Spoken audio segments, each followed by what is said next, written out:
ये जाति की राजनीति है और इसका बीज बोया कांग्रेस ने। जो संजय निषाद कह रहे थे इसमें गलत क्या कह रहे थे?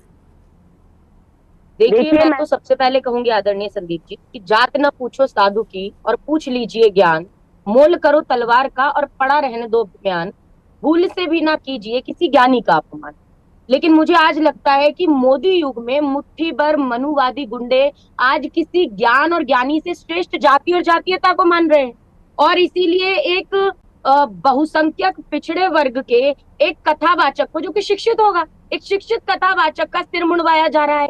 आरोप है कि उस पर मूत्र छिड़काव किया गया एक मनुवादी महिला का, और उसको बताया जा रहा है क्या मूत्र छिड़काव करके क्या करना, क्या जताना चाह रहे थे। और उसके बाद ये तो वही उत्तर प्रदेश है ना जहाँ योगी जी का क्या धारणा है कि हिंदू एक रहेंगे तो सेफ रहेंगे। उस धारणा का मखौल उड़ाया जा रहा है क्योंकि पिछड़ी और अगड़ी जातियों के बीच नफरत वैमनस्यता का माहौल बनाया जा रहा है। मैं एक सवाल पूछती हूँ यहाँ कि अगर यही वाला कुकृत्य किसी बहुसंख्यक पिछड़े के द्वारा, बहुसंख्यक बंधुओं के द्वारा किसी अल्पसंख्यक अगड़े के साथ किया गया होता तो अब तक तो योगी आदित्यनाथ जी बुलडोजर चलवा दिए होते।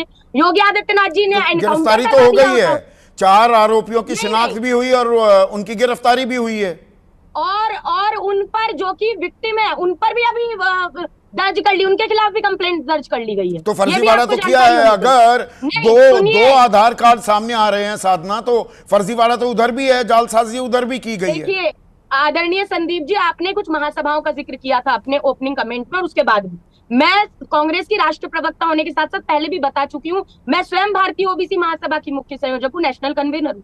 हम लड़ाई लड़ते आए हैं, लेकिन आप ये कह रहे हैं कि फर्जीवाड़ा अगर हुआ, पहली बात तो ये आफ्टर थॉट की बात जो आपने की वही सामने आ रही है कि पहले उसने कहा भाई मेरा स्कैनिंग किया गया आधार कार्ड। पहले आदरणीय भाटी जी भी बता चुके, मैं दोहरा रही हूँ उनकी बात को कि उनका स्कैनर के द्वारा उनके साथ छेड़छाड़ की गई, उनके आधार कार्ड के साथ, ये उसका भी आरोप है। और जो महिला के साथ छेड़खानी का मामला है, तो मैं ये नहीं कह रही क्या हुआ क्या नहीं हुआ, आप नहीं थे, मैं नहीं थी मौजूद, लेकिन पंडाल में नहीं, वो बात सही है साधना। देखिए होती है नहीं, एक मिनट अगर घटना होती है संदीप जी तो 112 नंबर पर कॉल लगाना चाहिए था, पुलिस को बुलाया जाना चाहिए था। आप किसी की जाति पूछकर जाति के आधार पर सर मुड़वा देंगे, मूत्र से उसका छिड़काव करेंगे। और ये पहली घटना है क्या? अभी 10 जून की मैं आपको घटना बता रही हूँ, मध्य प्रदेश के गुना संसदीय क्षेत्र में एक लोधी ओबीसी लड़का है, उसने सिर्फ राशन की पर्ची मांगने गया, उसको उसका मल खिलाया गया, वो आत्मदाह का प्रयास किया। इससे पहले उसी शिवपुरी के अंदर एक मंदिर के पंडित ने एक विकलांग ओबीसी लड़की के साथ बलात्कार किया, वो प्रेग्नेंट हो गई, उसका बच्चा पैदा हो गया नाजायज, उसके बाद तक अभी तक गिरफ्तारी नहीं हुई। मैं गई थी धरना प्रदर्शन करने और आज आप कह रहे कांग्रेस ने उस बच्चे की आवाज उठाई है। मैं ही गई थी कलेक्टर क्या धरना प्रदर्शन करने, चिल्लाने, कुछ नहीं हुआ।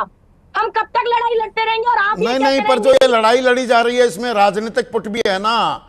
जो शंकराचार्य हैं, अभी मुक्तेश्वरानंद, वो ये कह रहे हैं कि पीड़ित के साथ संवेदनाएं जाहिर की जाती हैं, उसका सम्मान नहीं किया जाता। अखिलेश यादव तो इन दोनों को, कथावाचकों को लखनऊ बुलाते हैं, मंच पर बिठाते हैं, कथा सुनते हैं, हारमोनियम ढोल देते हैं, 51,000 रुपए देते हैं।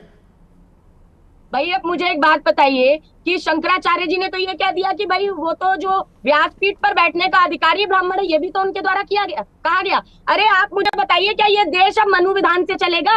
ये देश मनुवादी विधान से कदापि नहीं चलेगा, ये देश समतावादी संविधान से चलेगा। उस समतावादी संविधान ने हमें अभिव्यक्ति की स्वतंत्रता का अधिकार दिया है, जिसके तहत सभी शिक्षित अगड़े पिछड़े शूद्र कथावाचक करने के अधिकारी हैं।